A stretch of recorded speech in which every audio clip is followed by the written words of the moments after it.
What stops people from becoming successful is you look at your end goal and you see how far you are from it, and then a year later you realize you're still not there, and you get frustrated.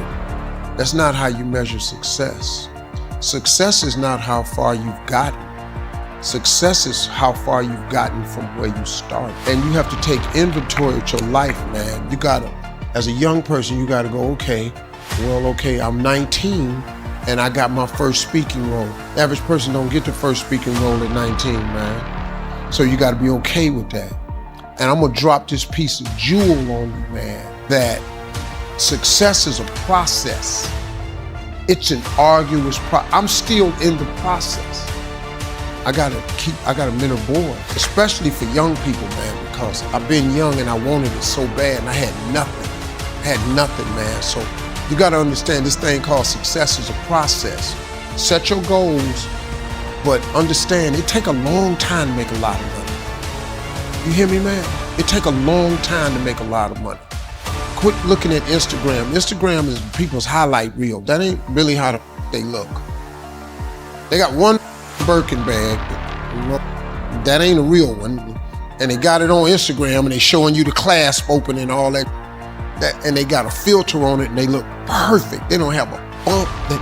That ain't life, man. Instagram's a highlight reel. That's their best picture they posted that day. You know how many shots they took to get that picture? Don't get caught up in none of that. Get your grind on, hustle. Get your head down and hustle. Hustle. Listen, man, the dream is absolutely free. The hustle and grind is so separate. It's two different things. You know, dreaming is one thing. Goals is putting work clothes on your dreams.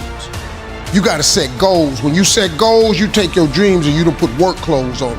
You gotta hustle, man. You gotta talk to God every day. If you ain't talking to God, you're making this thing way harder than it's got to be. You gotta include God in the mix or you're gonna be struggling. Listen to me, I struggle. God, you don't put God in this thing, you're gonna be wandering around for a long time. When you sat down for 30 minutes with students and only discuss their dreams, here's what happens. Once a child informs you of their dreams, you have the key to unlock his ability to learn. Because if a guy says, I want to fly an airplane, well then guess what? You got to get good at science, you got to get good at math, and now school becomes incredibly important to fulfill the dream. See, but if you never ask a child what he dreams, and you're always telling him, you got to go to school, do your work. Nah, man, you got to find out what makes him tick. So finding out what a person dreams about, I don't know if you really noticed this or not. Education is never mentioned in the Bible. But if you dream of being a dentist, then guess what? You gotta get good at reading, you gotta get good at science. So now you can get them to do better in school because you got a reason to be good in school. But if you never give a child a reason to be good in school, that's the problem we have in the school system. That's my advice. They could have saved a lot of pain with me. But I don't give a history. I don't. I'm not really good at math.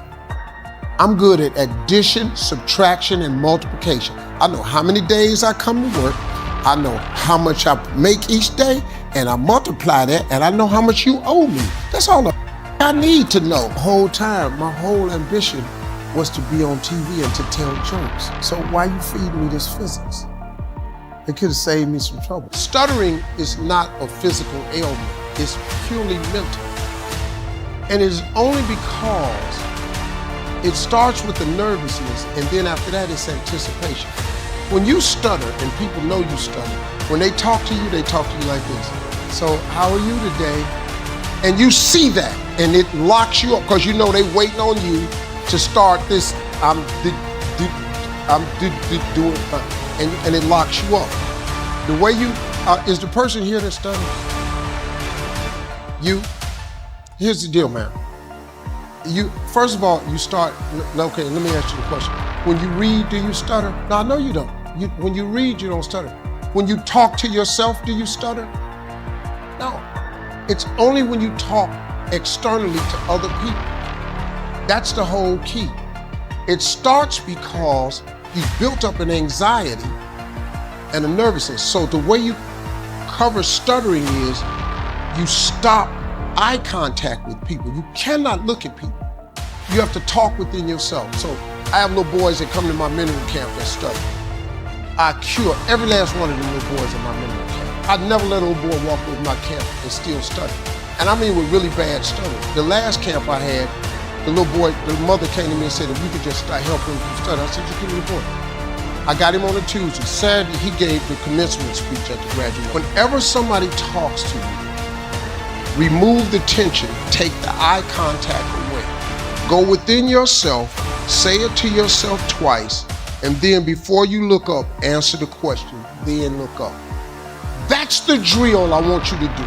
I want you to do it in the mirror. I want you to do it with a close friend of yours, and that's all I want you to do. After a while, you'll only have to say it to yourself once. Then you look up.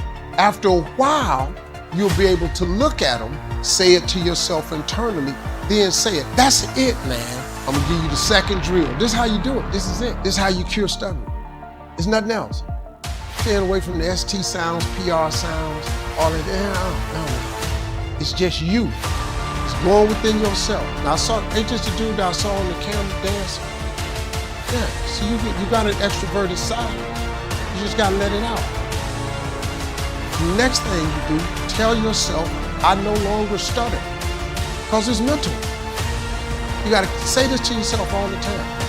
And act like you're reading all your thoughts, because you don't stutter when you read and you don't stutter when you talk to yourself. So you gotta get in that mirror and talk to yourself constantly, practice.